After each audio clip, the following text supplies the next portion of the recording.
जय गुरुदेव। मैं प्राध्यापक डॉक्टर वसुंधरा गुड़े लातूर महाराष्ट्र से हूँ। और पिछले वीडियो में हमने नवचेतना शिविर के बारे में कुछ चर्चा की है, जिसमें हमने मनुष्य के लिए सांस लेना कितना ज़रूरी है और वो भी 100% हमें फेफड़े का उपयोग करके किस तरह से हम सांस ले सकते हैं, फेफड़ों का अच्छी तरह से उपयोग कर सकते हैं, जिसके लिए भस्त्रिका प्राणायाम करना ज़रूरी है। तो ये बातें जो है हमने उसके बारे में चर्चा की है। लेकिन अब हम चर्चा करेंगे यानी हमारे जीवन के लिए पानी का कितना महत्व है। पानी ही हमारा जीवन है। यदि हमारे जीवन में पानी नहीं रहेगा तो हम जीवित नहीं रह पाएंगे। और इसलिए पानी का महत्व हमें समझना ज़रूरी है। जैसे हम हर रोज़ अपने जीवन में पानी का कितना उपयोग करते हैं।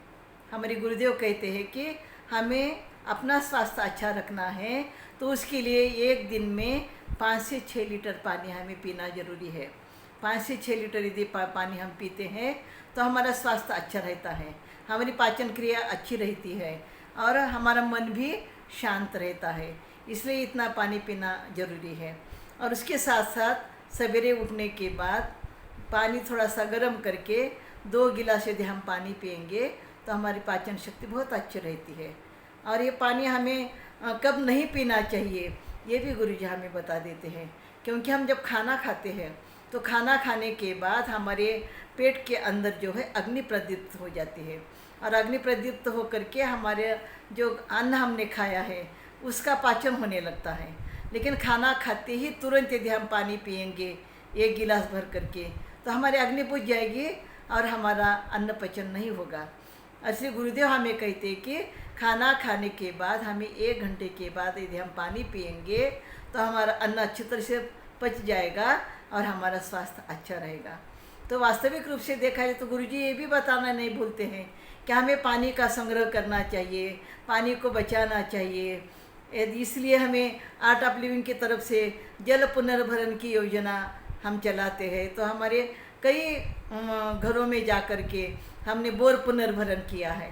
तो बोर पुनर्भरण करना यानी जब बारिश आती है तो जो हमारी छत पर पानी इकट्ठा होता है वह पानी बोर के अंदर चला जाता है और बोर के अंदर जाने के कारण हमें पानी की कभी भी कमी नहीं पड़ती।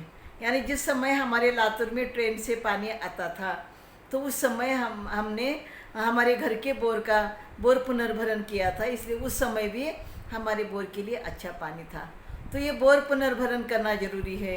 गांव-गांव में हमें शोष खड्डे बनाना ज़रूरी है, जिसके कारण हमारे भूमि में पानी जमा रहे और हमें कभी पानी का अकाल न पड़े।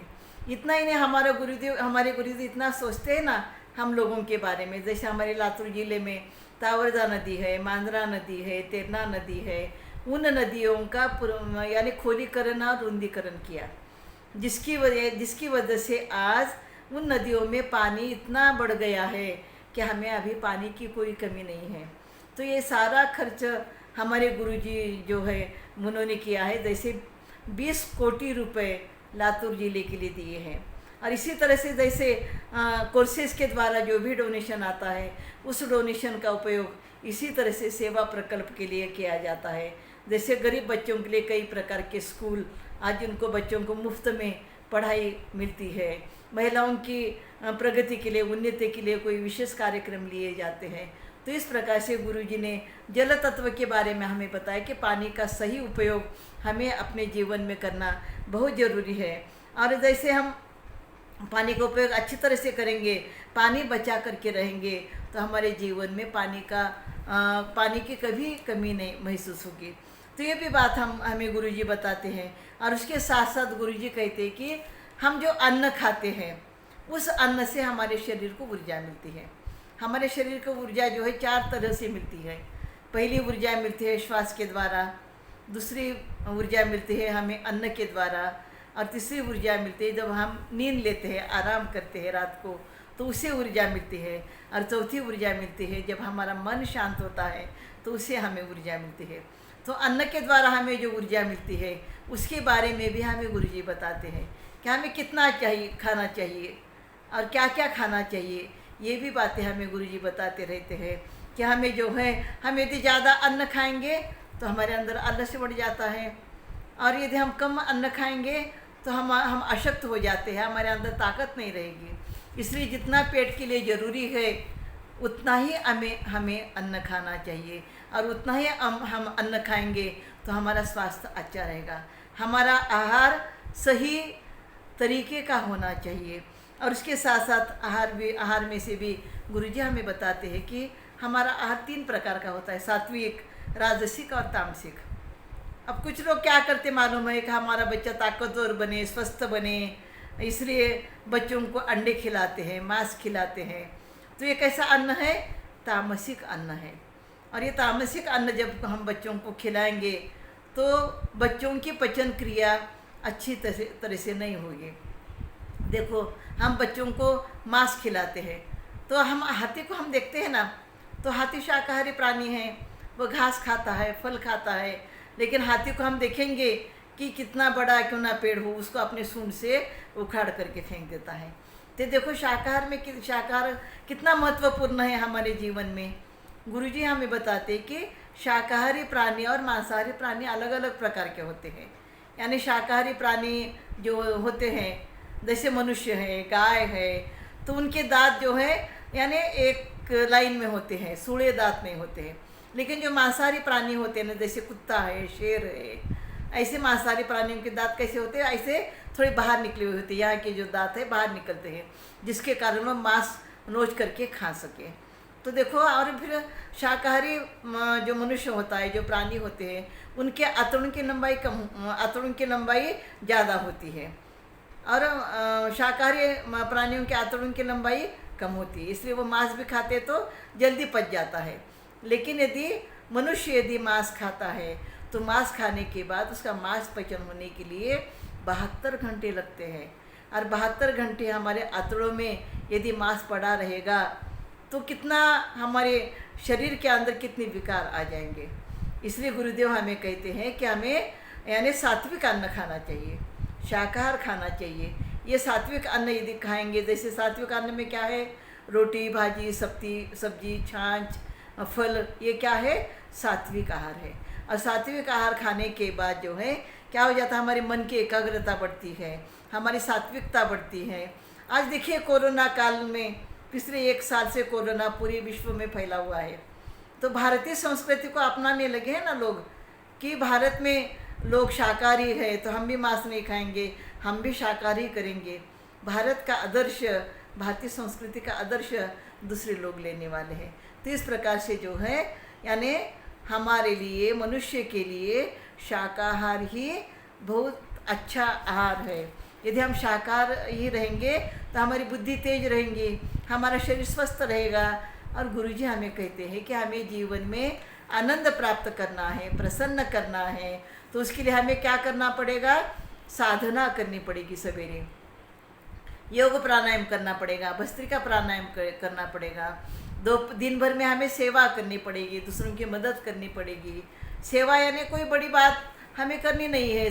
जैसे हम रास्ते से जा रहे हैं, नल चालू है, पानी नीचे बह करके जा रहा है, तो उसका हम बंद कर देंगे, तो वो भी सेवा हो सकती है। या हमारे घर के पास मंदिर है, उसकी साफ़ सफाई करना, या किसी के घर में कार्यक्रम है, कार्यक्रम में मदद करना, ये भी तो सेवा होती है ना। या जैसे हम कोर्सेस लेते हैं तो ये हमारा सेवा कार्य ही है, सेवा ही हम करते हैं। और फिर गुरुजी कहते कि रात में हमें सत्संग करना है। तो सत्संग यानी दिव्यत्वा के साथ रहना, यानी जब हम भजन बोलते हैं, अभंग बोलते हैं, गाने बोलते हैं सुंदर सुंदर, तो उससे क्या हो जाता है? हमारे अंदर ऊर्जा निर्माण हो जाती है। और ऊर्जा निर्माण होने के कारण हम प्रसन्न होते हैं, हम खुश होते हैं, और हम खुशी से झूमने भी लगते हैं। इसलिए आप यदि कभी आर्ट ऑफ लिविंग का सत्संग देखोगे ना, या बेंगलोर आश्रम में गुरुजी जब सत्संग करते हैं, भजन गाते हैं सभी लोग मिल कर के, तब कितने तो लोग नाचने लगते हैं, झूमने लगते हैं। तो सत्संग हमारे जीवन के लिए बहुत महत्वपूर्ण है। अभी कोरोना काल में तो हम सब मिल कर के सत्संग नहीं कर पाएंगे, लेकिन घर में अपने सभी घर के लोग इकट्ठा बैठ करके, तो हम भगवान के सामने बैठ करके हम सत्संग करेंगे, तो हमारा मन शांत रहेगा, प्रसन्न रहेगा। और सत्संग करना हमारे जीवन के लिए काफ़ी अनिवार्य है। और गुरुजी फिर कहते हैं कि नवचेतना शिविर में कि हमें ध्यान करना चाहिए। तो ध्यान दो प्रकार के होते कि जैसे शांत बैठे रहना, जो विचार आते हो आने देना, कुछ सोचना नहीं और बैठे रहना, ये एक प्रकार का ध्यान है। और दूसरा ध्यान है राम ध्यान, या जैसे कोई मुस्लिम बांधव है वो लल्ला ध्यान या अल्लाह ध्यान भी कर सकते। तो वो राम ध्यान जो है 3 लय के साथ करना है, बड़ी लय, मध्यम लय और छोटी लय। जब मैं ये कोर्स लेती हूँ तो लोग बड़े खुश हो जाते हैं कि दीदी आपने ये बहुत अच्छा ध्यान सिखाया, हमें बहुत खुशी मिली, बहुत आनंद मिला। ये लोगों के चेहरे पर की खुशी और आनंद देख करके हमें भी इतनी खुशी होती है ना कि जो खुशी जो आनंद हमें मिला है वो हम लोगों को भी देने लगे हैं। और ये लोगों को जब हम आनंद देते हैं कि हम भी खुश हो जाते हैं। और इसलिए गुरुजी क्या कहते हैं कि हमारे समाज को दिव्य समाज बनाना है। तो दिव्य समाज बनाना है तो हम सबको मिलकर के दिव्य समाज बनाना है। और दिव्य समाज बनाने के लिए हमें क्या करना पड़ेगा कि एक जिम्मेदारी लेनी पड़ेगी कि हम अपने मोहल्ले को साफ़ सुथरा रखें, पेड़ पौधे लगाए, गंदगी को हटाए। तो ये भी हमें जिम्मेदारी लेनी पड़ेगी, या हमें अपने गांव की जिम्मेदारी लेनी पड़ेगी।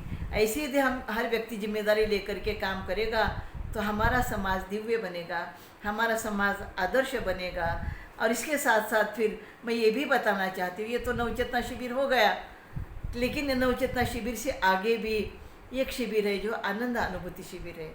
तो आनंद अनुभूति शिविर में आप सुदर्शन क्रिया सीखेंगे। वो सुदर्शन क्रिया गुरु जी की दी हुई एक अमूल्य देन है, इंसानों के लिए अमूल्य देन है। उस अमूल्य देन का उपयोग हमें करना चाहिए। तो सुदर्शन क्रिया यदि आपको सीखना है तो आप निश्चित रूप से रजिस्ट्रेशन करें। और रजिस्ट्रेशन करने के लिए आप जो है मेरे मोबाइल नंबर पर भी आप मुझे फ़ोन करके बोल सकते कि दीदी आपका कोर्स कब है, हम कब रजिस्ट्रेशन करें, कब हमें कोर्स करना है।